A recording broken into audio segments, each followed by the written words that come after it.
News కు స్వాగతం. ముందుగా హెడ్లైన్స్.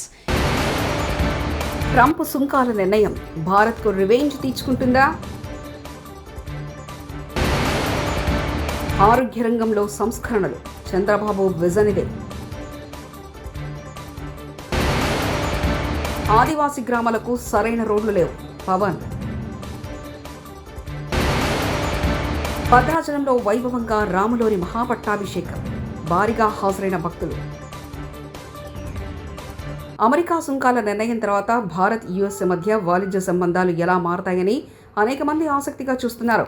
భారత్ కూడా రివెంజ్ తీర్చుకుంటుందా లేదా సుంకాలు తగ్గించాలని కోరుతుందా అని భావిస్తున్న క్రమంలో కీలక విషయాలు వెలుగులోకి వచ్చాయి.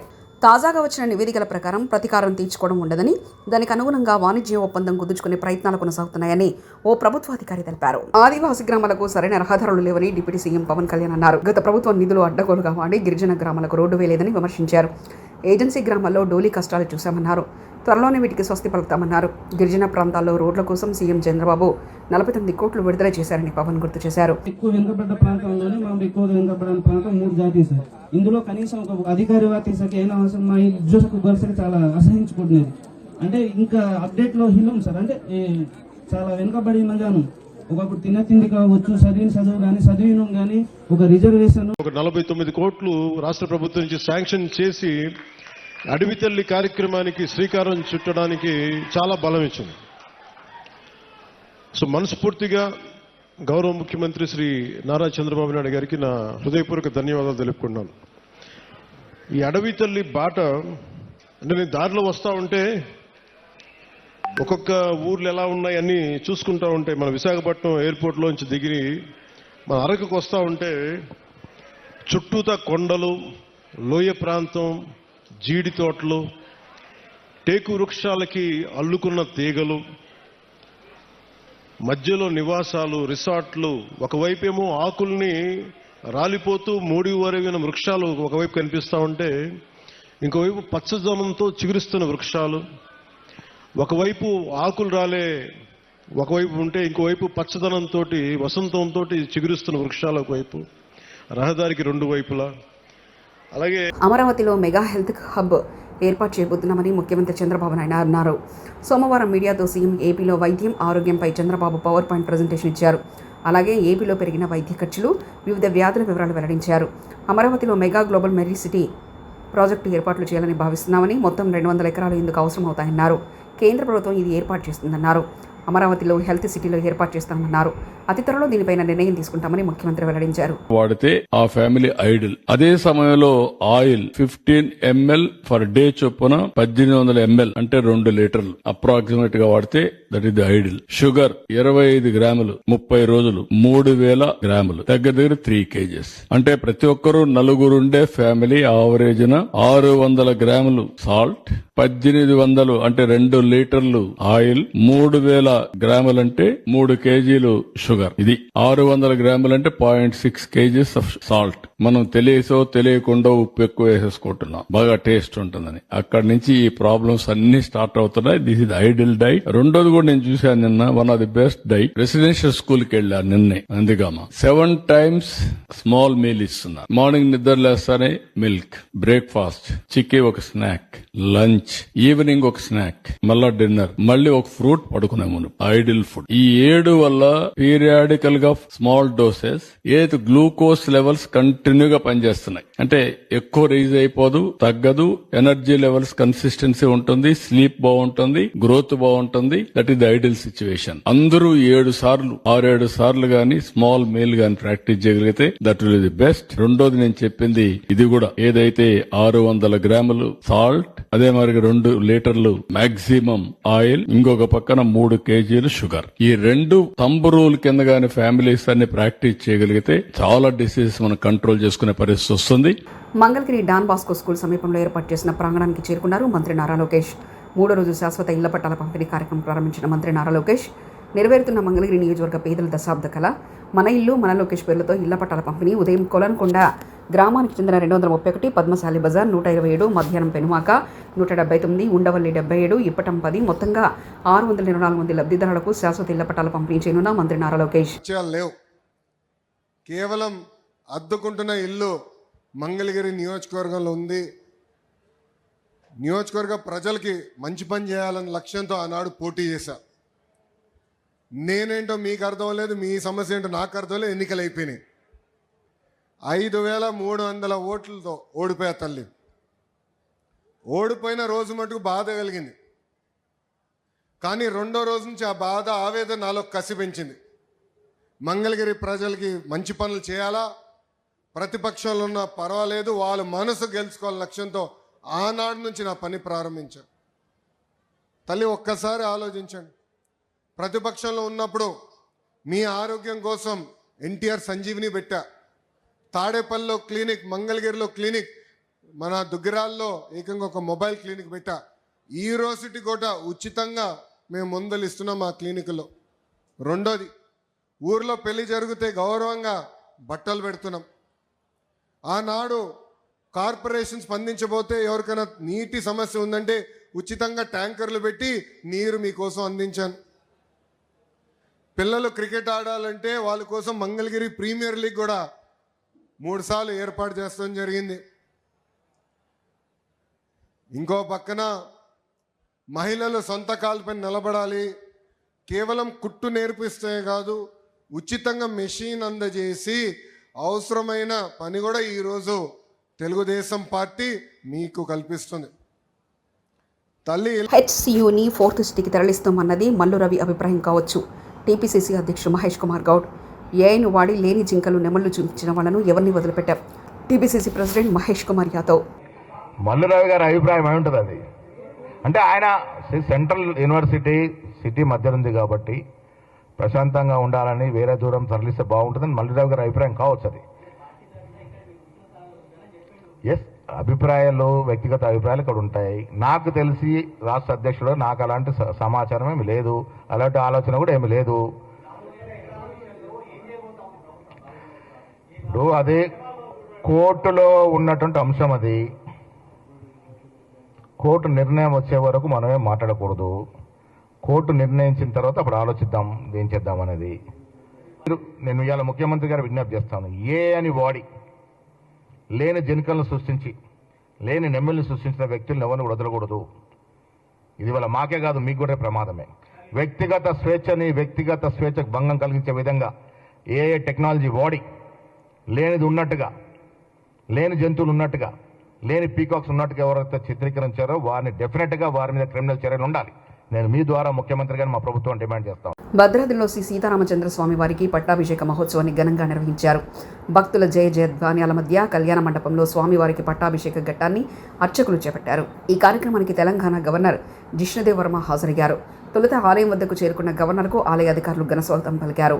అనంతరం స్వామివారికి గవర్నర్ పట్టు వస్త్రాలు సమర్పించారు. శ్రీరామనవమి తర్వాత రోజు మహాపట్టాభిషేకం చేయడం భద్రాచల ఆలయ ప్రత్యేకత. ఈ అపురూప ఘట్టాన్ని తిలకించేందుకు భక్తులు అధిక సంఖ్యలో పాల్గొన్నారు.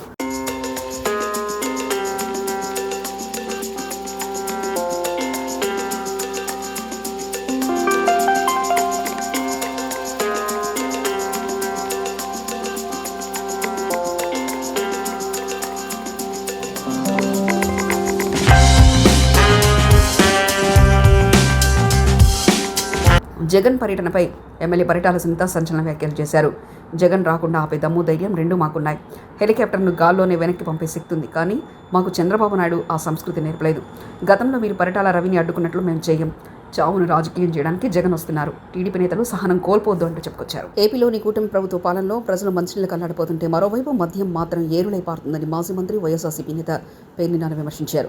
10 నెలల కూటమి పాలనలో అన్ని వర్గాల ప్రజలు ఇబ్బంది పడుతున్నా మద్యం మాత్రం విచ్చలవిడిగా సరఫరా అవుతుందని మండిపడ్డారు. ఈరోజు సోమవారం తాడేపల్లిలోని వైఎస్ఆర్సీపీ ప్రధాన కార్యాలయం నుంచి పేర్ని నాని మాట్లాడుతూ వైఎస్ఆర్సీపీ దిగిపోయే వాటికి గోదాంలో ఉన్న మద్యాన్ని టీడీపీ ప్రభుత్వం అమ్మిందే. గోదాంలో ఉన్న మద్యాన్ని ఎందుకు టెస్టులు చేయట్లేదు? వైఎస్ఆర్సీపీ హయాంలో మద్యంపై ఆరోపణలు చేసినా మీరు ఆ డిస్టిలరీని ఎందుకు రద్దు చేయలేదు? కూటమి ప్రభుత్వం అధికారంలోకి వచ్చాక ఏ ఒక్కటైనా డిస్టిలరీని రద్దు చేసిందా అంటూ ప్రశ్నించారు పేర్ని నాని. గడిచిన 10 నెలలుగా వారి ప్రభుత్వం ఏర్పాటు చేసుకున్నటువంటి 10 నెలలుగా అదే మద్యాన్ని గ్రామాలలోని పచ్చ చొక్కా నాయకుల మొదలు ఎమ్మెల్యేలు, మంత్రులు ప్రభుత్వ అధినేతలు నీతి కానీ లజ్జ కానీ ఈషన్ మాత్రం లేకుండా మద్యాన్ని పాడికొండలాగా మార్చుకున్నటువంటి పరిస్థితులు ఇవాళ మనందరం చూస్తున్నాం. వైఎస్ఆర్ కాంగ్రెస్ పార్టీ ప్రభుత్వం ఉన్నటువంటి చివరి సంవత్సరంలో మరీ నీచంగా వైఎస్ఆర్ కాంగ్రెస్ పార్టీ ప్రభుత్వమే కల్తీ మద్యాన్ని వినియోగదారులకి అమ్ముతుందని తిరుపతి జిల్లా వెంకటగిరి మున్సిపల్ చైర్మన్ ఉప ఎన్నికకు సంబంధించి రాష్ట్ర ఎన్నికల కమిషనర్ నీలం సాహ్ని కలిసింది వైఎస్ఆర్సీపీ బృందం. ఈ ఎన్నికపై ఏపీలోని కూటమి ప్రభుత్వం అవిశ్వాసం పెట్టి తద్వారా ఎన్నిక వాయిదా వేలని కుట్రకు తెరలేపిన నేపథ్యంలో వైఎస్ఆర్సీపీ సభ్యులు Malladi Vishnu, YSRCP employees pensions wing state president N Chandrashekar Reddy, YSRCP SC cell state working president Kommuri కనకరావులు ఎన్నికల కమిషనర్ను కలిశారు. ఎన్నికల అధికారులు కానీ వాళ్ళందరూ కూడా నిశ్చేష్టులైపోయి చూస్తున్నారు. ఆ నిద్రావస్థ నుంచి బయటపడేయాలని చెప్పని ఎన్నికల కమిషన్ డైరెక్షన్ ఇవ్వాలని చెప్పని ఈరోజు మేము పోయి కోరడం జరిగింది. ఆశ్చర్యకరమైన విషయం ఏంటంటే ప్రజాస్వామ్యంలో సంఖ్యాబలం, ఎవరికి ఎంతమంది కౌన్సిలర్లు ఉన్నారు, ఎంత మెజార్టీ ఉంది, దాని ప్రకారం వ్యవస్థ నడుస్తూ ఉంటుంది. మెజార్టీ లేకుండా, ప్రజల యొక్క తీర్పు లేకుండా, గెలవకుండా మా దగ్గర ఉన్నటువంటి మాకు ఎన్నికల్లో గెలిచినటువంటి వారిని గుంజుకుని భయపెట్టి తీసుకుని వెళ్ళి వాళ్లతో అక్కడ పోటీ చేయించడము, భయపెట్టడము, దౌర్జన్యం చేయడము, ఇది ఎక్కడి ప్రజాస్వామ్యం? ఆంధ్రప్రదేశ్ తమిళనాడులా తయారైపోతుంది, ఆంధ్రప్రదేశ్ బీహార్లా తయారైపోతుంది.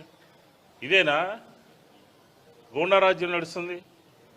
నియోజకవర్గాల పునర్విభజనతో దక్షిణాది రాష్ట్రాలకు అన్యాయం జరుగుతుందని సినీ నటుడు, దర్శకుడు ఆర్ నారాయణమూర్తి అభిప్రాయపడ్డారు.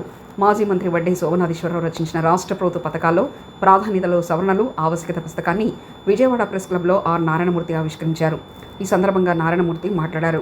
కేంద్ర ప్రభుత్వం యోచిస్తున్న నియోజకవర్గాల పునర్విభజన ఉత్తరాది రాష్ట్రాలకు మేలు, దక్షిణాది రాష్ట్రాలకు అన్యాయం చేసేలా ఉందని విమర్శించారు. కేంద్ర రాష్ట్ర ప్రభుత్వాల మధ్య సమైక్య స్ఫూర్తి కీలకమని చెప్పారు. రాష్ట్రాలపై కేంద్రం పెత్తనం చెలాయించడం భవ్యం కాదన్నారు.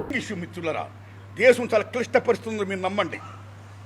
కేవలం కేంద్రంలో కొద్దిమంది పెద్దలు, ఓ అంబానీ, అదానీలు, జిందాలు, ఒక పెట్టుబడిదారులక సపోర్ట్తో శాస్త్రంగా రూల్ చేయాలని కుట్రలతో నార్త్ ఇండియా పెత్తనం చేయాలనే ఒక దురుద్దేశంతో ఇవాళ నియోజకవర్గాల పునర్విభజన చేపట్టింది. అది ఏం చేసింది? ఏం పాపం చేసింది? సౌత్ ఇండియా మీ గవర్నమెంట్ కేంద్ర ప్రభుత్వం చెప్పిన కుటుంబ నియంత్రణని తూచా తప్పకుండా అమలు చేయడమా సౌత్ ఇండియా చేసిన మహాపాపం?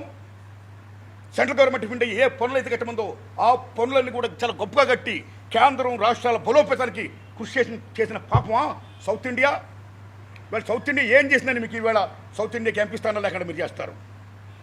నార్త్ ఇండియాలో యూపీ, బీహార్, మధ్యప్రదేశ్, రాజస్థాన్, ఈ 4 రాష్ట్రాల్లో మ్యాక్సిమం ఎంపీస్. టేక్ యూపీ, ఎంతమంది ఎంపీలు ఇవాళ నియోజకవర్గాలు పునర్విభజన జరిగితే? అంటే ఎప్పుడు యూపీ రూల్ చేయాలా? ఎప్పుడు నార్త్ ఇండియా రూల్ చేయాలా? What about south India? స్వతంత్రం వచ్చిన తర్వాత మన దేశంలో ఇప్పుడు దాకా 14 మంది ప్రైమ్ మినిస్టర్ ఆఫ్ ఇండియాలో వేరు. అందులో మీరు నమ్మని మిత్రులారా 2 మాత్రమే from south India. One is PV Narasimha, అందరూ మన దేవగౌడ్ గారు. అది కూడా మన రామారావు గారు చలవ వల్ల, నేషనల్ ఫ్రంట్ చలవ వల్ల. మీరు నమ్మని మిత్రులారా 12 మంది నార్త్ ఇండియా వాడు, 90 యూపీ వాడు. మీరు నమ్మండి. ఈ రకంగా పునరుద్ధరణ చేసుకుంటూ పోతే మన పార్లమెంట్ స్థానాలు మనకు దక్కకుండా పోతే ఈ పంచవర్ష ప్రణాళిక అనండి, ఇప్పుడు సో మెనీ ఫ్యాక్టర్స్ అనండి, అందరూ ప్రైమ్ మినిస్టర్ ఆడే అయితే మనకు నిధులే వస్తాయి. వాళ్ళ పార్టీలు కాబట్టి నిధులు రావు. మనకి ఇలా వెనకబడిపోవడం ఇది దుర్మార్గం. అందుకని దీంట్లో కుట్ర ఏంటంటే నేను ఫీల్ అవుతున్నది మిత్రులారా, మొత్తం వాళ్ళే రూల్ చేస్తూ, నార్త్ ఇండియా రూల్ చేస్తూ, వాళ్ళ పెత్తనం మన మీద జలుతూ, అదానీలు, అంబానీలు, జిందాల్ లాంటి పెట్టుబడిదారులు, కార్పొరేట్దారులు ఎవరైతే ఉన్నారో వాళ్ళు మిలాఖత్తై మొత్తం దేశంలో ఉన్న కన్యాకుమారి, కాశ్మీరం, బొంబే టు గౌహతి, మొత్తం దేశంలో ఉన్న సంపద ఏమైతుందో సంపదను కొల్లగొట్టుకోవడానిక ఈ నియోజకవర్గాల పునర్విభజన. ఆంధ్రప్రదేశ్లో ఓఎన్జీసీ మన గవర్నమెంట్ చేపట్టింది. ఆయిల్ షిప్లు వచ్చాయి, అవి గుజరాత్ పోవాలా? ఇవాళ స్టీల్ ప్లాంట్ ఏమైపోతుంది? ఇవాళ స్టీల్ ప్లాంట్ ఎక్కడుంది? ఇవాళ స్టీల్ ప్లాంట్ గంగవరం పోర్ట్ ఏమైపోయింది?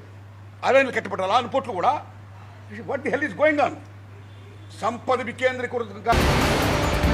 ట్రంప్ సుంకాల నిర్ణయం భారత్కు రివెంజ్ తీర్చుకుంటుందా? ఆరోగ్య రంగంలో సంస్కరణలు చంద్రబాబు విజన్ ఇదే. ఆదివాసీ గ్రామాలకు సరైన రోడ్లు లేవు పవన్.